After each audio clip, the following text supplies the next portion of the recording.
بسم الله الرحمن الرحيم.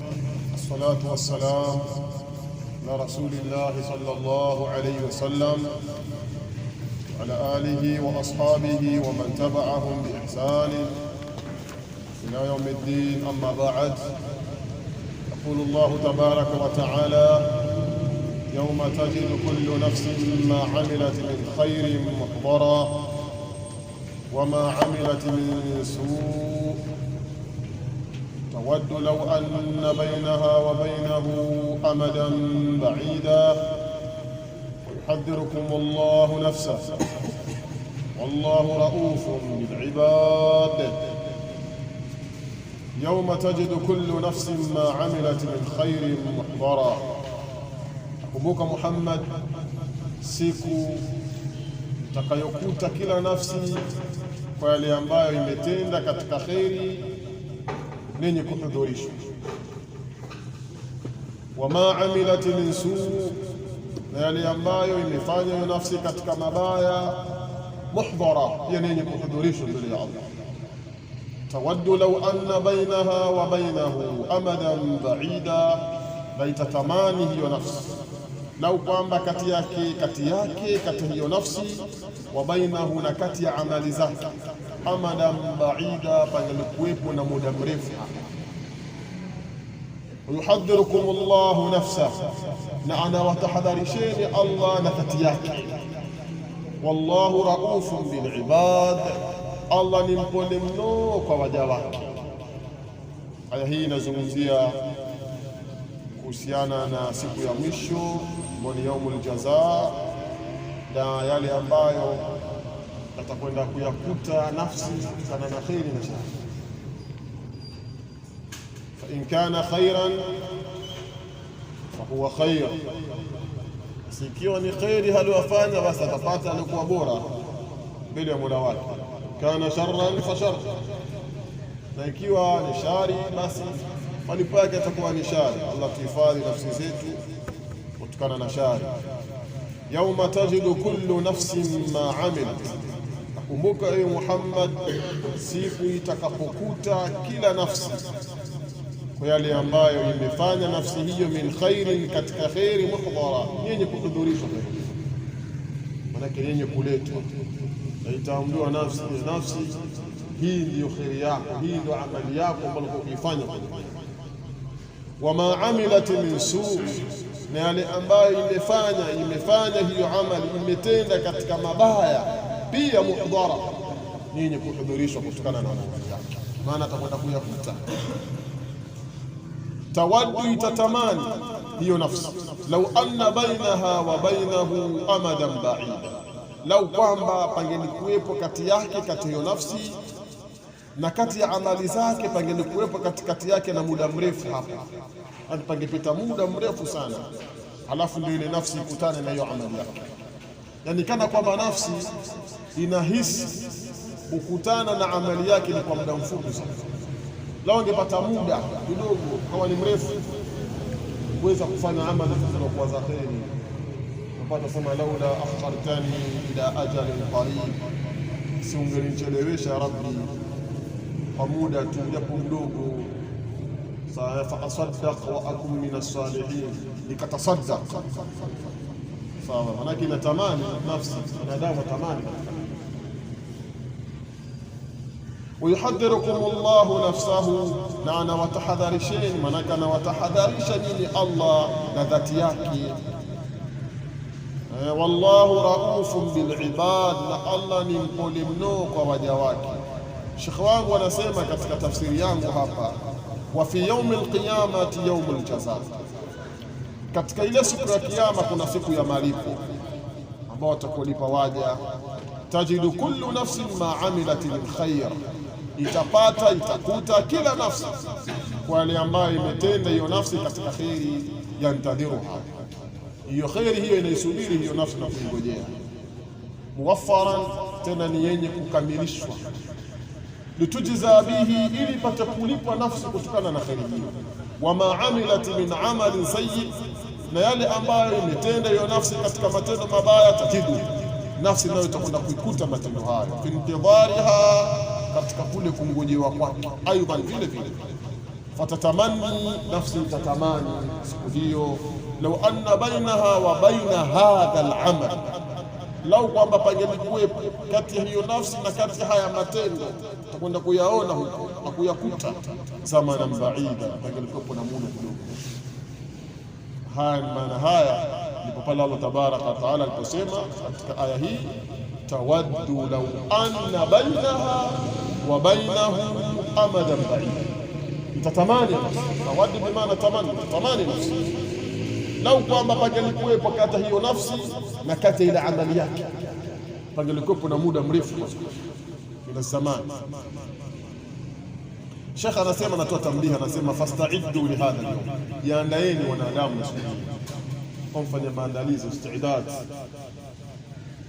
al-istidad al-yawm ar-rahim, kujiandaa na ile siku ya kiyama. Wa khafu batsha al-ilahi al-jabbar, na ogopeni nguvu ya Mola al-Jabbar, aliyekuwa mwenye nguvu.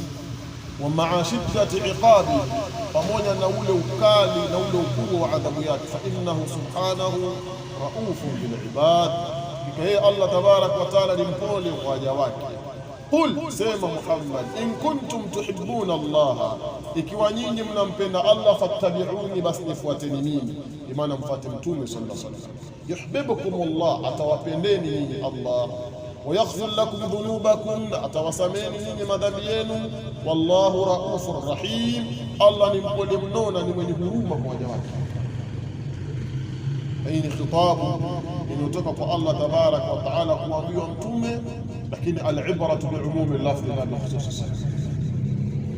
Zingatia tamko sawa, inaenea, sio kwa kuhusishwa sababu, japo kwamba anaambiwa hapa ni mtume sallallahu alaihi wasallam, lakini sasa khitabu hii inaenea kwa umma wake, ni ummatihi sallallahu alayhi wasallam.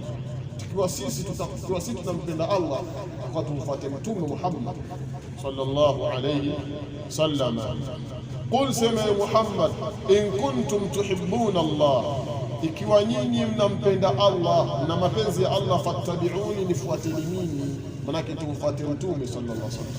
Yuhibbukum Allah, atawapendeni nyinyi Allah. Hii ndio jawabu ya sharti. Yuhibbukum ni fi'l al-mudari majzum, wa ila in ni jawabu sharti wa jazaa.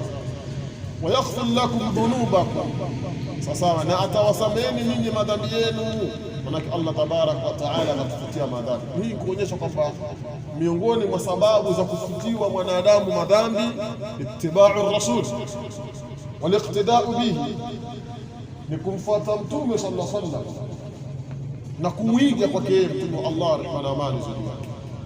Wallahu raufur, wallahu ghafurur rahim, Allah ni mwingi wa kusamehe na ni mwenye huruma kwa waja wake.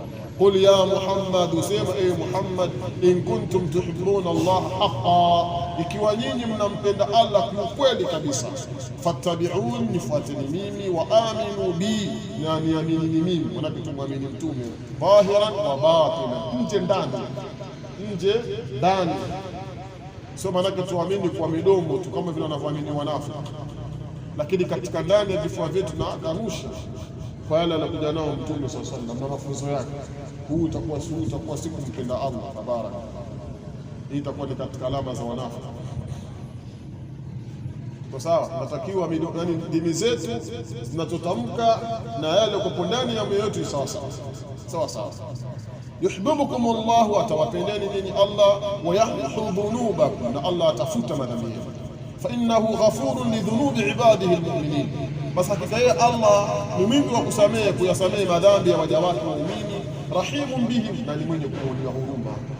Allah tabarak wa taala yatasifu bil maghfira, anasifika na ile sifa ya kusamehe. Wa yatasifu bir rahma, na vile vile anasifika na sifa ya huruma kwa waja wake. Waja wake gani hao? Wale waja wenye kumwamini yeye. Allah tabarak wa taala anaendelea anasema, qul, sema Muhammad, atii'u Allah war rasul, mtiini Allah na mtume. Atii'u Allah war rasul, mtiini Allah na mtume. Na mtume anakusudiwa hapa ni mtume wetu Muhammad sallallahu alayhi wasallam, na anakusudiwa hapa. Fa in tawallaw, na mkikengeuka na mkipanyongo, fa inna Allah la yuhibbul kafirin, hakika Allah hawapendi makafir. kuonyesha kwamba kutokumtii Allah na mtume huu ni ukafiri mkubwa tena. Qul sama Muhammad atiu Allah wa rasul, mtiini Allah na mtume sallallahu alayhi wasallam. Fa in tawallaw, mkikengeuka, manake mkipanyongo au mkikataa, inna Allah la yuhibbu al-kafirin, basi hakika Allah hawapendi makafiri. Hapa Sheikh wangu anasema qul ya Muhammad, usema ay Muhammad, atiu Allah biittiba'i kitabi, mtiini Allah kwa kufuata kile kitabu chake, wa huwa al-Qur'an al-Karim. Wa atiu ar-rasul, na mtiini mtume biittiba'i sunnatihi fi hayatihi wa ba'da mamatihi, wa kule kuzifuata sunna zake katika uhai wake mtume baada ya kufa kwake. Katika uhai wake mtume, manake pale atakapokuwa alipokuwa mtume sallallahu alayhi wasallam pamoja na masahaba radiyallahu ta'ala anhum, walikuwa wakimfuata mtume sallallahu alayhi wasallam qawlan wa fi'lan wa taqriran, sawa, maneno yake mtume na vitendo vyake na zile taqrirati zake, zile sapoti zake na zile sapoti pia, alikuwa masahaba radiyallahu ta'ala anhum wakimfuata mtume. Na baada ya kufa kwake, manake baada ya kufa mtume sallam, manake yale ambayo aliyoacha mtume sallallahu alaihi wasallam natakuwa sisi tuwafanyie kazi na kuyafuata. Fa innahum a'radu anka, kama wao watapuuza, watapanyongo wewe, wa asarru ala ma hum alayhi min kufrin wa dhalali, na wakaendelea juu ya yale ambao waliokuwa nayo hao makafiri, kutokana na ukafiri waliokuwa nao wao na upotevu. Falaisu ahlan limahabbati, basi hakuwa wao ni wenye kustahili kupata mapenzi ya Allah. Fa inna Allah la yuhibbu al-kafirin, basi hakika Allah hawapendi makafir. Inna Allah astafa Adama wa Nuha, hakika Allah amemteua Adam na Nuh, maana amemchagua. Wa ala Ibrahima wa ala Imran ala al-alamin, na jamaa wa Ibrahim na jamaa wa Imrani kuliko ulimwengu wote katika zama zao. Inna Allah astafa Adama wa Nuha, hakika Allah amemchagua Adam alayhi salatu wassalam, wa Nuha, na vile vile amemchagua mtume Nuh alayhi salatu wassalam, wa ala Ibrahim, na jamaa wa Ibrahim vile vile Allah tabarak wa taala amewachagua jamaa wa Ibrahim na kizazi chake. Kuzungumzia jamaa ya Ibrahim, hatuwezi kumtoa Ismail, hatuwezi kumtoa Ishaq, ndio ala Ibrahim, manake wale auladu, watoto wake, wa dhurriyatuhu, na vizazi vyake vile wajukuu, manake hapa anaingia Ishaq, Ismail, Yaqub, Yusuf, wote hao ni katika ala Ibrahim. Wa ala Imran, na vile vile watu wa Imran ala alalamin, kuliko ulimwengu wote, maana kuliko ulimwengu uliobakia. Na hii ilikuwa ni katika zama zao. Yani inna Allah ikhtara Adama wa Nuha, hakika Allah amemchagua Adam na Nuh. Wa ala Ibrahim, na vile vile amechagua watu Ibrahim. Wa ala Imran, na vile vile amechagua watu Imran. Waja'alahum, Allah akawafanya wao afdal ahli zamani, ni bora watu wa zama zao. Wafanya wao ni bora watu wa zama zao, wafanya wao ni bora watu wa zama zao. Dhurriyatan ba'daha min ba'd, enyi kizazi cha wao kwa wao, sawa. Dhurriyatan ba'daha min ba'd, enyi kizazi cha wao kwa wao, maana ni kizazi ambacho kinaungana yenyewe. Wallahu samiun alim, Allah ni msikivu na ni mjuzi katika mambo yake. Dhurriyatan, enyi kizazi, ba'daha min ba'di, cha wao kwa wao, maana kizazi hicho cha wao kwa wao, maana kizazi hichi cha Nuh, Ibrahim, kizazi cha Ali Imran, cha wao kwa wao, mitume alikuwa mitume. Wallahu samiun alim, Allah ni msikivu na ni mjuzi, maana haulai al-anbiya wa rusul, hawa manabii na mitume, silsilatun tuhur, kwamba huu ni mlolongo, ni kizazi kilichotaharika, mutawasila fi akhlaq au fi ikhlas, chenye kuungana katika ikhlas, katika kule kumtakasa Allah, fi ikhlas lillah, katika kumtakasa Allah tabaraka wa taala, wa tauhidihi wal amal bi wahyihi, na kumpokesha kwake Allah na kufanyia kazi wahyi wake.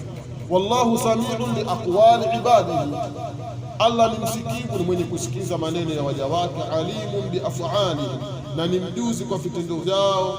Wasayujazihim ala dhalik, Allah atawalipa juu ya hilo.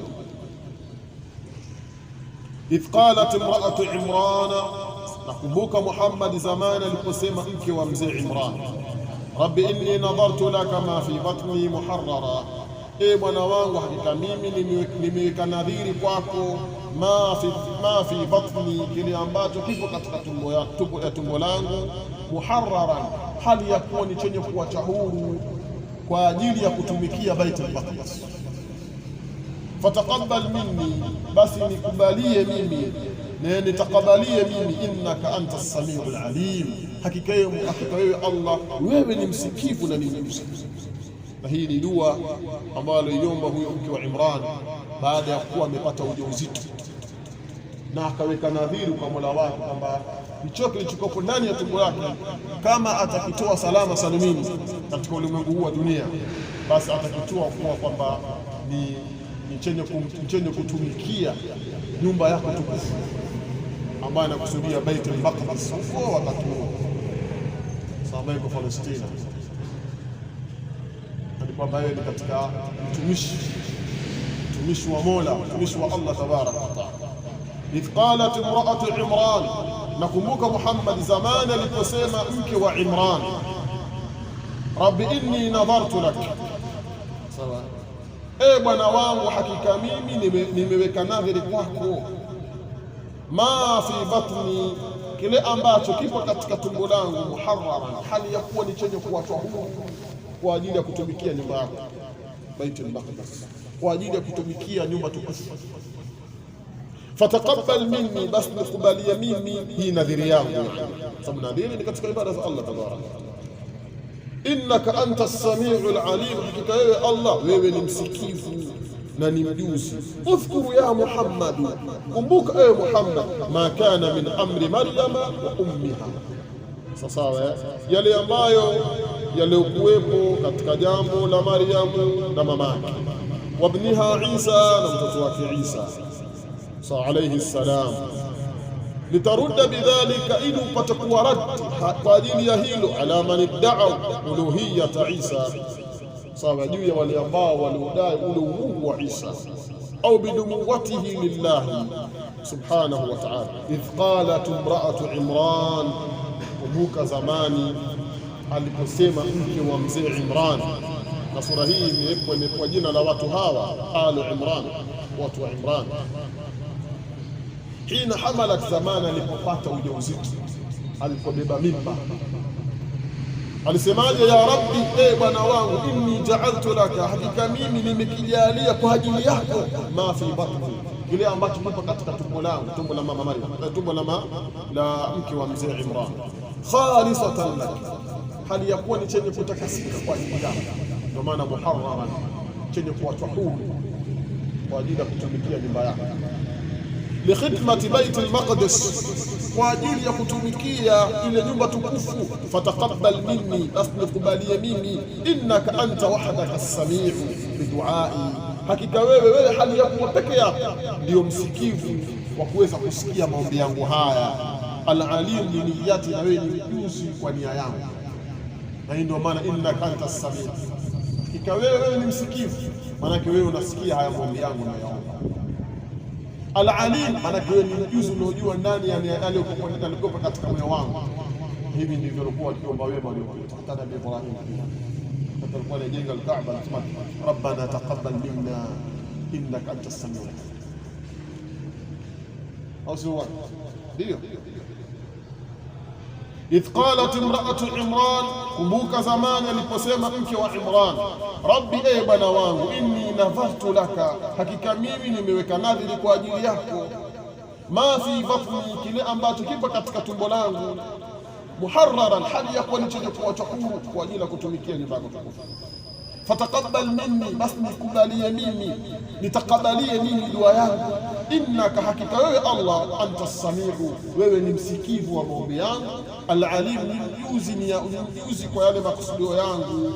Allah subhanahu wa ta'ala anasema, falamma wada'ataha, basi zamani alipokizaa hicho, qalat, alisema, rabbi, e bwana wangu, inni wada'atuha untha, hakika mimi nimekizaa hicho hali ya kuwa ni mtoto wa kike.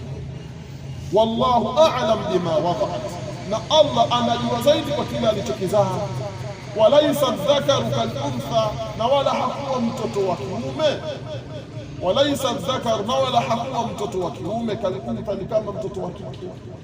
Yani huyu mama fikra yake kibinadamu na nadharia zake yeye na makusudio yake ndani ya moyo wake, anitamani kwamba kile atakachokizaa kiwe ni mtoto wa kiume, ili aweze kumtumikia kimatumbo. Tuko sawa? Kwa sababu kwa ufahamu ya haraka tu na ile mtazamo wa kibinadamu, inaonekana kwamba shughuli hizi za harakati za kutembea huko hapa na pale na kuweza kuwajibika na majambo kadhaa, hizi zinahusiana na watoto wa kiume. Watoto wa kike ni watoto ambao watakuwa tulie pambwe, wala watoto wa kipuli na bangili cheni. Sasa watulie tu basi, usubiri habari nyingine. Afaman yunashau fi hilya, hivi yule ambaye ni mwenye kukuzwa katika kupambwa, wa huwa fil khisami ghairu mubin, na hali ya kuwa yeye katika mijadala si mwenye kudhihirisha hoja, si faswa. Bishara ni mtoto kike, utamshinda tu, ndio wanamfananishia kwamba ni mtoto Allah tabaraka wa taala. Tuko sawa hapa? Ndio. Wa inni samaituha Maryam, na hakika mimi nimemuita huyo kuwa ni Maryam.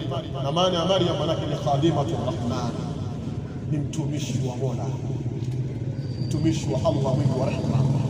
Wa inni u'idhuha bik, na hakika mimi ninamlinda huyo kwako. Wa dhurriyataha, na kizazi chake, min ash-shaytani ar-rajim, kutokana na shetani yule mwenye kufukuzwa na rehema za Allah, mwenye kuwekwa mbali na rehema za Allah, mwenye kulaaniwa.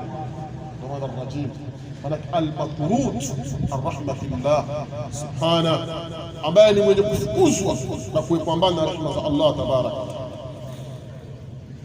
Falamma wada'ataha, basi zamani alipokizaa hicho, qalat, alisema mraatu Imran, Rabbi, bwana wangu, inni wada'atuha untha, hakika mimi nimekizaa hali ya kuwa ni mtoto wa kike. Hicho kilichokuwa ndani ya tumbo wangu, tumbo lake alikizaa hali ya kuwa ni mtoto wa kike.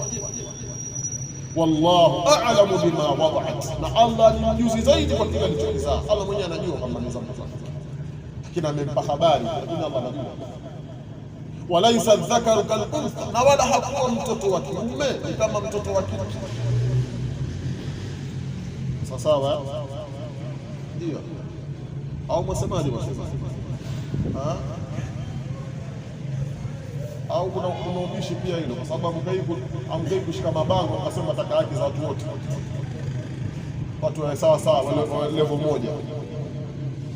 Shakasi msemaji sema basi, wa inni samaituha Maryam, na hakika mimi nimemuita huyo ni Maryam, ndio jina lake.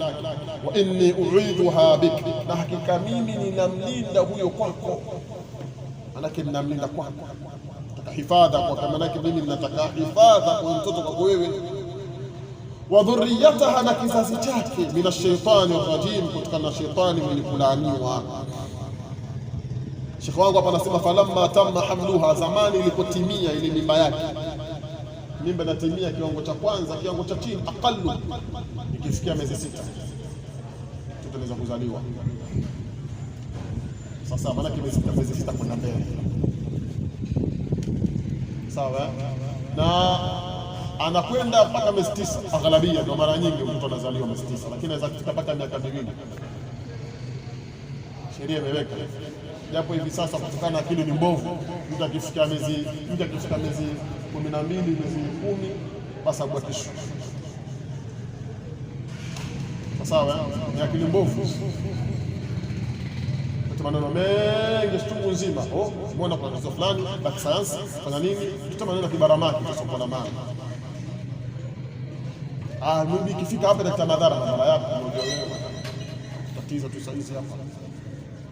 Kwa hiyo falamma tamma hamluha, zamani ilipotimia ile mimba yake, wa wada'at maulada, na akazaa yule mtoto wake. Qalat, alisema huyu mama, rabbi inni wada'atuha untha, bwana wangu hakika mimi nimemzaa au nimekizaa hicho hali ya kuwa ni mtoto wa kike. La tasluhu lilkhidma, kwamba hafai kuweza kuitumikia fi baiti al-maqdis, katika nyumba tukufu kuitumikia ile. Wallahu a'lam bima wada'at, Allah anajua zaidi kwa kila alichokizaa. Wasawfa yaj'alu Allahu laha sha'nan, na Allah atajalia mtoto wa kike jambo kitu. Waqalat, sema yule mama, walaysa dhakaru alladhi aradtu lilkhidma, na wala hakuwa ule mtoto wa kiume ambaye nimemkusudia ili apate kutumikia ile nyumba tukufu, kalulfa, kama vile mtoto wa kike fi dhalika, katika hilo. Manake mtoto wa kike na mtoto wa kiume tofauti. Limadha? Lianna dhakara aqwa ala alkhidma, kwa sababu mtoto wa kiume ana pawa zaidi katika utumishi, katika kutumikia. Wa aqwamu biha, na yuko makini, kanyoka katika utumishi. Wa inni samaituha Maryam, na hakika mimi nimemuita huyo mtoto Maryam, jina lake anaitwa Maryam. Wa inni hasantuha bik, hakika mimi nimemkinga huyo kwa sababu yako au kwa ajili yako. Hiya, yeye, dhurriyataha wa dhurriyataha, na kizazi chake, min ash-shaytani al-matrud min rahmatik, kutokana na shetani aliyefukuzwa kutokana na rehema zake. Hii ndio maana min ash-shaytani ar-rajim. Na unasema kwamba Maryam kila anozaliwa, kuja hadithi ambayo tume katika maana yake, kila anozaliwa basi shetani aje amjokoa mpaka apige kelele. Lakini Maryam ile kutokana na pamoja mtoto wake Isa kutokana na hii ni dua. Ndio tunasema siku zote kwamba kumwandaa mtoto unatakiwa umuombee dua kabla hujapata mtoto, muombe dua kwanza. Hai ni sehemu katika maandalizi ambayo wema waliopita wamejiandaa katika hili. Wema waliopita walijiandaa katika hili, ambapo wengi katika sisi hivi tunaeka pembeni na makosa haya. Omba dua kwanza upate mtoto mwema, mtoto ambaye atakuta na kadha vitu vibaya. Omba dua. So kinge kwenye game muingia tu vuma. Omba dua, uombe kwanza, maneno mengi. Omba dua kwanza. Tuko sawa? Ndio. Fataqabbalaha rabbuha biqabulin hasan, bas akamkubalia bwana wake biqabulin hasan, kumkubalia kuzuri. Wa ambataha nabatan hasana, na akamkuza yeye makuzi mema. Wa kafalaha Zakaria, na akamlea yeye Zakaria. Kullama dakhala alaiha Zakaria almihrab, kila wakati anapoingia kwa mama Maryam Zakaria, mzee Zakaria, almihrab, katika chumba cha ibada, wajadaha indaha rizqa, anakuta mbele yake riziki. Qala, husema nasema mzee Zakaria, ya Maryam, ewe Maryam, anna laki hadha, umetoa wapi riziki hii? Qalat, anasema Maryam, huwa min indillah, riziki inatoka mbele ya Allah. Inna Allah yarzuqu man yasha'u bighayri hisab, hakika Allah anamruzuku yule amtakaye pasi na hisabu. Hapa aya hii inatufahamisha yale makuzi na malezi yaliyolelewa na Maryam. Mtoto alipozaliwa alipelekwa katika nyumba tukufu Baitul Maqdis, kana anaelewa na wale watumishi, na waliomlea ni mzee Zakaria. Kama tutakavyoona mwisho wa aya, watu walivyozozana, kila mmoja alikuwa mtaka mlee yeye mtoto yule, lakini pakipigwa kura pia tutaona kule. Alafu kura ikaangukia kwa mzee Zakaria, ndo akamchukua kama anamlea. Kwa kuna chumba chake maalum kwa huyu mama anafanya ibada zake mwelekea Allah tabaraka. Lakini kila wakati mzee Zakaria anapoingia mle ndani kuangalia na kukagua ule binti na ule mwanamke, anakuta misosi ya peponi. Na hiyo ahlul ilm wasema hii ni sehemu katika karama ya huyu mama. Ukiwa na karama za kwa kujipia vyakula mwenyewe mpaka mwenyewe ujielewe. Na chakula ni matunda hivi. Lakini kama karama una piga miao mpaka uchoke. Sawa, piga miao mpaka uchoke. Na kusabaruti namna hiyo. Fataqabbalaha rabbuha biqabulin hasan, bas akamkubalia yeye bwana wake biqabulin hasan, kumkubalia kuzuri, malaka akamjibu ile dua yake. Ay fastajaba Allah duaa, bas akamuitika Allah dua yake. Wa qabila minha, sawa, na akaikubali, manake akakubali kutoka nani? Kutoka mama yule. ahsana qabul, manake ni kule kukubali kuzuri. Fataqabbalaha rabbuha biqabulin hasan, basi akamkubalia yeye bwana wake kumkubalia kuzuri. Wa ambataha nabatan hasana, na akamkuza yeye makuzi mazuri. Aitawalla ibnataha, ni Allah ndio aliotawalia kule binti yake Maryam birriaya, sasa kwa kule kumchunga. Fa ambataha nabatan hasana, na akamkuza ile makuzi yaliokuwa mazuri, kama anakuwa katika makuzi mazuri. Wayasara Allahu laha Zakaria, na akamfanyia wepesi Allah kwa huyo Maryam mzee Zakaria alayhi salam, kafilan, awe ni mwenye kumlea, yani manake awe ni mlezi wake. Ndio pale Allah anasema wakafalaha Zakaria, na akalelewa yeye na mzee Zakaria. Zakaria ni mtume katika mitume, wakati alikuwa ndio msimamizi, alimuhum, mwana wa chuoni wao, sayyiduhum, mtukufu wao, sawa, nabii wao, wa afdaluhum, na ni bora wao fi zamani, katika zama zao, kama wanavyosema ahlul ilmi katika hili. Kullama dakhala alayya Zakaria al-mihrab, kila wakati anapoingia kwa mama Maryam mzee Zakaria al-mihrab, katika chumba chake cha ibada, sababu al-mihrab ni sehemu ambayo imejitenga kwa ajili ya kufanya ibada. Alikuwa mzee Zakaria yanayo mihrab, Nabii Daudi alikuwa nayo mihrab, sawa, mama Maryam alikuwa nayo, kiji mahali kidogo.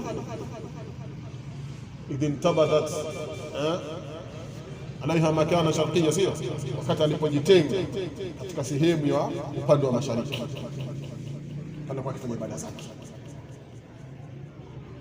Kullama dakhala alayya Zakaria al-mihrab, kila wakati anapoingia kwa mama Maryam mzee Zakaria al-mihrab, katika ile nyumba ya ibada, katika ile sehemu ya ibada, makanu lilibada, yani wajada indaha rizqa, anakuta mbele yake, mbele ya Maryam anakuta riziki.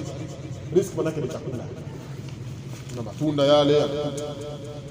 Ay wa kana kullama dakhala alaiha hadha almakan, na ilikuwa mzee Zakaria kila wakati anapoingia kwa Maryam katika sehemu hii, wajada indaha rizqan hani'an, anakuta mbele ya Maryam rizqan, riziki hani'an, iliyokuwa nzuri, muaddan, imeshaandaliwa, imetayarishwa, tunda soswa maana nzuri kabisa. Qala, anasema mzee Zakaria, ya Maryam, ewe Maryam, anna laki hadha, umetoa wapi chakula hichi? Chakula umekitoa wapi cha nani? Maana kila kitu hapa nakuta chakula, kila kitu umetoa wapi wewe? Qalat huwa min indillah, sema mama Maryam, chakula hicho kinatoka mbele Allah tabaraka wa taala. Mzee Zakaria anauliza, ya Maryam, min aina laki hadha rizq at-tayyib, unatoka wapi riziki nzuri? Alikana kwamba alikuwa akionja kidogo kwanza, alikaa mafuma kwa hivyo. Chakula kitamu, vitu wapi chakula hichi? Maana kama havipatikani ni mwetu chakula kama hivi. Qala, anasema huwa rizqi min indillah, inatoka kwa Allah, yani huwa rizqun min indillah. Inna Allah yarzuqu man yasha, hakika Allah anamruzuku yule amtakaye bighairi hisab, asna hisabu. Ahlul ilm wanasema inna Allah bifadlihi, hakika Allah kwa fadhila zake, yarzuqu man yashau bil khalq, anamruzuku yule amtakaye katika viumbe vyake, bighairi hisabi, asna hisabu. Sasa kuta watu wamefunguliwa riziki zao zimefunguka, usipate husda katika hilo, ndivyo Allah mwenyewe anakufanya. Hunalika, hapo sasa, daa Zakaria rabbahu, alimuomba mzee Zakaria bwana wake.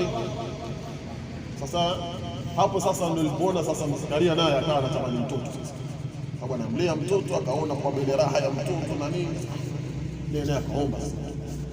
Hunalika, hapo sasa, daa Zakaria rabbahu, alimuomba Zakaria bwana wake Mola wake. Qala, akasema Zakaria, rabbi habli min ladunka dhurriyatan tayyiba, bwana wangu, na kuomba unitunukie mimi, unipe mimi kutoka mbele yako mtoto aliyewema. Na hii ndio tunatakiwa, kwa sawa, ukiomba mtoto tukao mtoto mwema. Sasa mimi naomba Mungu bwana mpate mtoto wa kiume hapa, kwa sababu ukinifanya jambazi kwanza kupiga fujo wa babamo kwa mtaani. Omba mtoto mwema, awe mwanamume awe mwanamke, lakini awe mwema, kama alivyosema Nabii Ibrahim, rabbi habli min as-salihin, au sio bwana? Fabasharnahu bighulamin halim, hapo hapo tena. Innaka samiu dua, hakika wewe ni msikivu mno wa maombi. Liman daaka, kule tukuomba. Hunalika, hapo, daa Zakaria rabbahu, ndipo alipoomba Zakaria kumwomba bwana wake. Qala, akasema, rabbi, e bwana wangu, habli min ladunka dhurriyatan tayyiba, na kuomba uniturukie mimi, unipe mimi kutoka mbele yako dhurriyatan, mtoto, tayyiban, aliyemzuri, manake aliyemwema. Katika nyingine Zakaria alisema fahabli min ladunka, basi nipe mimi kutoka kwako wewe nini, ulama, au sio?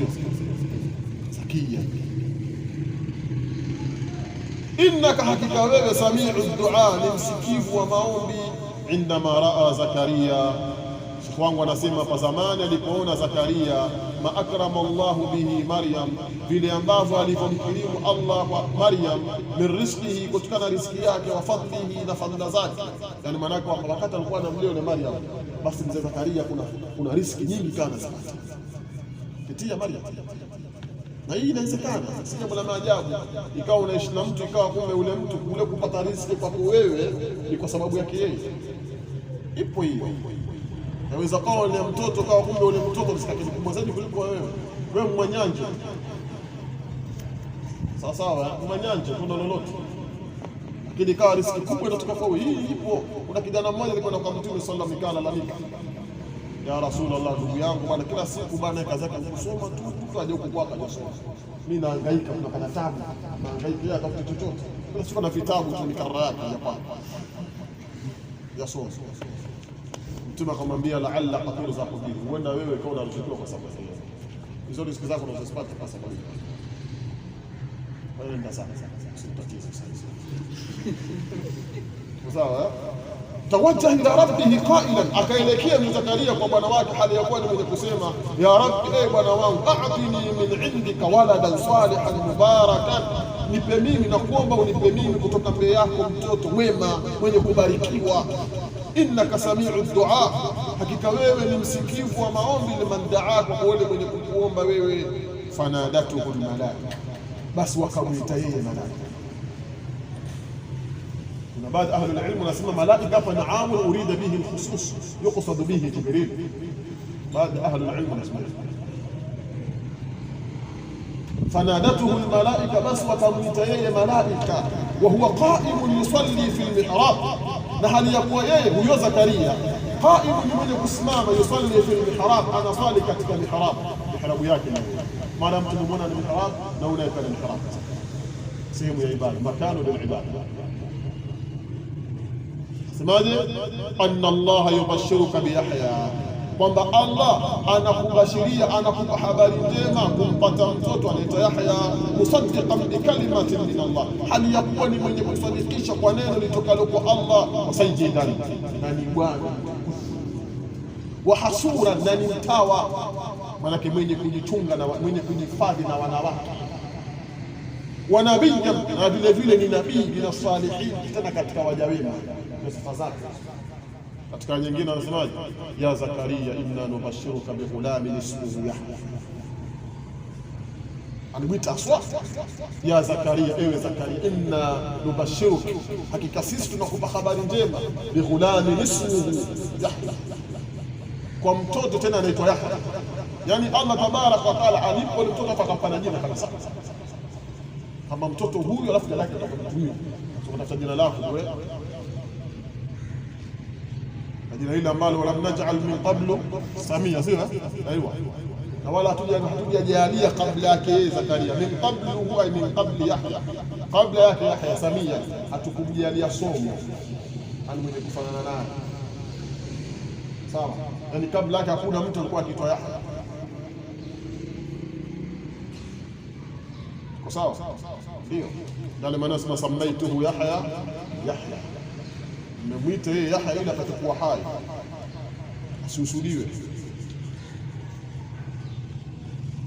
Fanadatuhu almalaika, Allah anasema basi wakamwita yeye malaika, wa huwa qaimun yusalli fi almihrab, na hali yakuwa huyo mzee Zakaria ni mwenye kusimama na swali katika mihrab, katika sehemu yake ya ibada. Allah kamwambia anna Allah, malaika kwa anamwambia anna Allah, kwamba Allah yubashiruka, anakupa habari ya furaha, biyahya, kumpata mtoto Yahya, musaddiqan, hali ya kuwa ni mwenye kusadikisha, bikalimatin min Allah, kwa neno litokalo kwa Allah. Manake watamsadikisha Isa bin Maryam atakapokuja, kalima kwa Isa bin Maryam, wa sayyidan, na ni bwana mtukufu, wa hasuran, na ni mtawa, manake ni mwenye kujichunga, ni mwenye kujihifadhi na wanawake. Sio kama ni kijana anapenda wanawake namna hiyo, kuna mwanamke tukatoa jicho na hapana.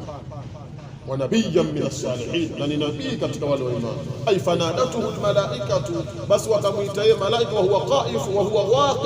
wa huwa waqifun baina yadillahi, na hali ya kuwa mzee Zakaria ni mwenye kusimama mbele ya bwana wake, fi makani salatihi, katika mahali pa swala yake, yaduuhu, anamuomba yeye tena.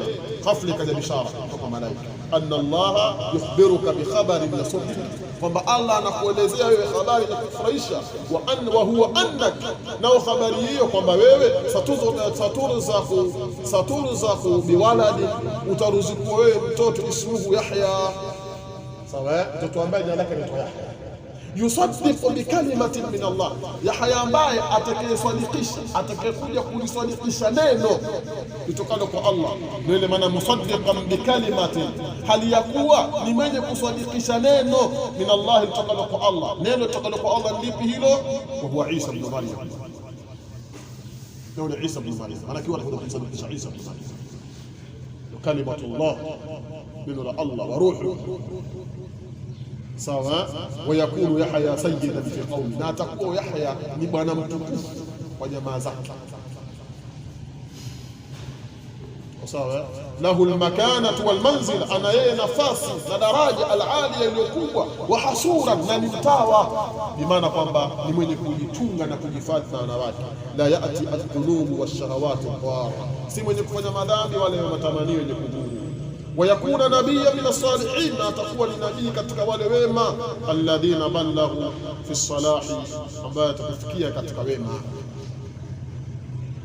Qala, akasema mzee Zakaria, ya rabbi, qala, akasema Zakaria, rabbi, bwana wangu, anna yakunu li ghulam, vipi atapatikana kwangu mimi mtoto, waqad balaghani al-kibar, na hali ya kuwa umenifikia mimi utu uzima, wa mraati aqib, na hali ya kuwa mke wangu ni tasa, hazaili maana la talit. Qala, akasema Allah, kadhalika, jambo ni kama hivyo, Allahu yafalu ma yasha, Allah hufanya lile alitakalo. Alijibu hivyo, sio na wasiwasi. Mtu uzima sio hoja, naweza kuwa mtu mzima na ukapata mtoto, kama vile kupata mtoto Ibrahim. Washanga wewe mzee wako Ibrahim, sababu Zakaria ni katika kizazi cha Yakobo, sawa, kama aliposema rabbi fahabli min ladunka, nipe kutoka kwako wewe mtoto atakayekuwa mema, yarithuni wa yarithu min ali Yaqub, sio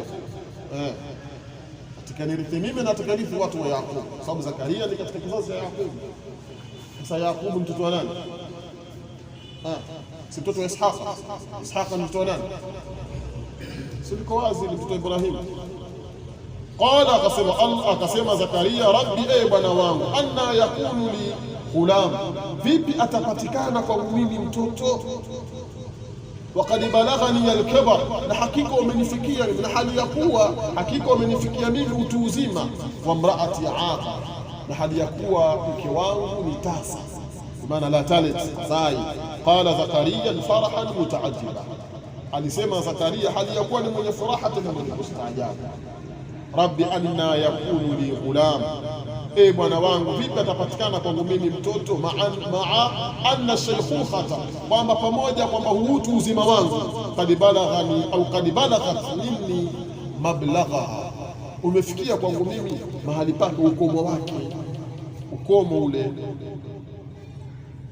Ndio maana waqad balaghani al-kibar, na hakika umenifikia mimi ukomo wa umri wangu, wa mraati aqib, na hali ya kuwa mke wangu ni tasa, bimaana aqim la talid, hawezi kuzaa. Qala, akasema Allah, kadhalika, namna kama hivyo, manake jambo ni kama hivyo. Allahu yafalu ma yasha, Allah anafanya lile analolitaka, min al-af'ali al-ajiba, katika vitendo vya mastaajabu, vitendo vyenye kustaajabisha kabisa. Qala, akasema Zakaria, rabbi ja'alni aya, Bwana wangu nijalie mimi alama, yani alama ambayo astadillu biha ala wujudi alwaladi minni, alama ambayo mimi nitajua, nitafahamu juu kule kupatikana mtoto, kwamba alama hizi zikitokea najua kwa vile kupatikana wakati wote. Qala, akasema Allah, ayatuka alla tukallima an-nas, alama yako kuu ni kutokuwazungumzisha watu 3 ayyam illa ramza, masiku matatu isipokuwa kwa ishara tu. Sawa, hapa ni ahlul ilm wanasema kwamba lugha ya ishara, lughatul ishara ni lugha ya zamani tu. So wale hivi sasa watu wamekaa kwenye TV ndio tutataarifa habari kwa mtu mmoja anafanya hivi, unaona, kuona kama ni teknolojia ya kisasa zimefika mbali. Yale shapita, yani mbona mambo kawaida tu, yani mambo kawaida tu, habari yake ni kwisha, yani inafahamika toka zamani. Sawa, lugha ya ishara hii pia. Faauha ilayhim, akawashiria wao, ansabbihu bukratan wa asila, jamaa zake kaitumia na Zakaria muda mrefu kuletea hivi sasa. Tuna wakati sitozijua mapema tu, tupende mengine. Wadhkur rabbaka kathiran, na mtaje Bwana wako kwa wingi. Wasabbih, na umtakashe na umtukuze bila ashii wal ibkar, jioni na asubuhi. Qala, kasema Allah, qala, kasema Zakaria, rabbi ij'alni aya, Bwana wangu nijalie mimi aya, alama. Qala, kasema Allah, ayatuka alla tukallima an-nas, alama yako ni kutokuwazungumzisha watu 3 ayyam illa ramza, masiku matatu isipokuwa kwa ishara. Alla tastati'u tahaddatha, wama ni kutokuweza kuzungumza ila nnas, kuwazungumzia watu 3 ayyam, masiku matatu, illa bi isharati ilayhi, isipokuwa kwa kuashiria wao tu, pamoja kwamba wewe ni sawiyu, uko sawa mzima kabisa, sio kama matuzo yote uko sawa. Wadhkur rabbaka kathiran, na mtaje Bwana wako, maana nitaje jina la Bwana wako kwa wingi katika muda huu wa siku 3. Taji sana Mola wako, kuonyesha kwamba pia unapomwomba mtoto utakuwa wewe unajua sana kwa Mola wako. Leta fikra kwa wingi, fanya ibada kwa wingi, huko unataka mtoto, sio kushaomba mtoto ushamaliza basi utasema tulia, shaomba mimi shaomba mapema tu, shapiga dua zangu ushamaliza, wakazao mwenyewe kazao kwa karamu tu, nishamaliza shaomba, kwa uendelee kuomba. Wasabbih bil ashi wal abkar, na vile vile msabbih Mola wako, mtukuze, mtakashe, bil ashi, jioni, wal abkar, na asubuhi. Idh qalat al malaika, kumbuka zamani waliposema malaika. Sawa, ahli ilmu wengine malaika hapo wanasema huyo ni Jibril. Ya Maryam, ewe Maryam, inna Allah astafaki wa tahharaki, hakika Allah amekuchagua wewe na amekutahalisha wewe. Wastafaki ala nisai alalamin, na amekuchagua wewe kuliko wake wa ulimwengu wote katika zama zake, juu ya wake wa ulimwengu wote katika zama zake, maana alikuwa ndio mwanamke bora katika zama zake, mwanamke mtukufu. Sawa, idh qalat almalaika, nakumbuka ya Muhammad zamani waliposema malaika, ya Maryam, ewe Maryam, inna Allah astafaki, hakika Allah amekuchagua wewe, manaka amekuteua bitaatihi, kwa ajili ya kumtii yeye. Watahharaki, na amekutaharisha wewe na akhlaqi radhila, kutokana na tabia mbaya. Wastafaki, na amekuchagua wewe vile vile, sawa, ala nisai alalamin, juu ya wanawake wa ulimwengu wote katika zama zake. Ya Maryam, qunuti li rabbik, ewe Maryam, nyenyekea kwa Bwana wako, mtii Bwana wako. Wasjudi warkai, na sujudu na urukuu, manake na swali, ndo manake wasjudi warkai, na uswali, ma'a rakiin, pamoja na wale wenye kuswali. Tuko sawa? Yanaona ndo sawa zaidi, kimana zaidi. Ya Maryam, ewe Maryam, uqnuti li rabbik, mnyenyekee Bwana wako, mtii Bwana wako. wasjudi warqa'i ma'a ar-raqi'in, na swali pamoja na wale wenye kuswali. Allah anasema dhalika min anba'il ghaib, hizo ni katika habari za mbali na wewe Muhammad. Hapa anaambia Mtume sallallahu alaihi wasallam, nuhihi ilayk, tunakupelekea wahyi kwako Muhammad. Wama kunta ladayhim, na wala haukuwa mbele yao, idh yulquna aqlamahum, pale walipozitupa kalamu zao. Ayyuhum yakful Maryam, ni nani kati yao atakemlea Maryam? Wama kunta ladayhim idh yahtasimun, na wala haukuwa Muhammad mbele yao wakati wanapozozana. Manake walizozana na kugombana na kutofautiana kwa nani atakemlea Maryam baada ya kuzaliwa na nani, na mraatu Imran alipeleka katika Bait al-Maqdis. Sasa atakemlea huyu mtoto ni nani ili apate kuitumikia Bait al-Maqdis? Watakazozana sana, wao kutoka Afrika wapige kura. Sasa pigaje kura hizo? Kila mmoja achukue kalamu yake yeye ambaye anaandika Taurati, tunazitupa katika mto wa Urdun kama anavyosema ahlul ilm. Itakozama ile ambayo itakuwa imetupwa alafu ikae imethibiti katika bahari, hiyo ndio ataweza, huyo ndio kashinda. Lakini zitakazozama zote hao wameshinda, watakutoka na kalamu zao, labda imezama shughuli. Sasa ulipokuwa imezama ndani, lakini sasa Zakaria mtatoka kaenda kupita. Bwana kijana mzee, tutamlea binti ashinda. Kwa kura zipo au mfanye jamani, Tayeb, dhalika min anba'il ghaib, hizo ni katika habari za mbali kwako wewe Muhammad. Nuhihi ilayk, tunakupelekea wahyi kwako, maana tunakujuza wewe. Wama kunta ladayhim, na wala hukuwa wewe uko mbele yao, idh yulquna aqlamahum, zamani walipozitupa kalamu zao. Ayyuhum yakful Maryam, nani kati yao atakemlea Maryam? Wama kunta ladayhim idh yahtasimun, na wala haukuwa mbele yao wakati wanapozozana. Manake wakati walikuwa wanapozozana kwa pia. Dhalika alladhi qasasnahu alayk, hilo ambalo tunakusimulia kwa wewe ya Muhammad, min akhbari al-ghaib, ni katika habari za mbali na wewe. Allati, habari ambazo auhaha Allahu alayka, amekupelekea wahyi Allah kwa wewe. Idh lam takun ma'ahum, pale wakati ambapo hukuwa pamoja nao. Hina ikhtalafu fi kafalati Maryam, wakati walipozozana katika kumlea Maryam. Ayyuhum ahqqu biha, ni nani mwenye haki zaidi kwa huyo Maryam? Wa aula, nani bora zaidi? Wa waqa'a bainahum al-khisam, pakatokea kwa wao ugomvi, mzozo, watu wagombana kweli kweli. Faajrau al-qur'a, wakapitisha kupiga kura. Biilqai aqlamihim, kwa kuzitupa kalamu zao katika maji mto. Fafaza Zakaria alayhi salam bikafalati, akafuzu, manake akashinda Zakaria kwa kumlea Maryam. Ndio ile pale Allah akasema wakafalaha Zakaria, na akamlea yeye Zakaria kwa kupigiwa kura. Sitakuwa mnaelewa vizuri hapo. Idh qalat almalaika, nakumbuka zamani waliposema malaika, ya Maryam, ewe Maryam, inna Allaha yubashshiruk, hakika Allah anakupa habari njema, bikalimatin minhu, kwa kupata mtoto, au kwa neno litokalo kwake.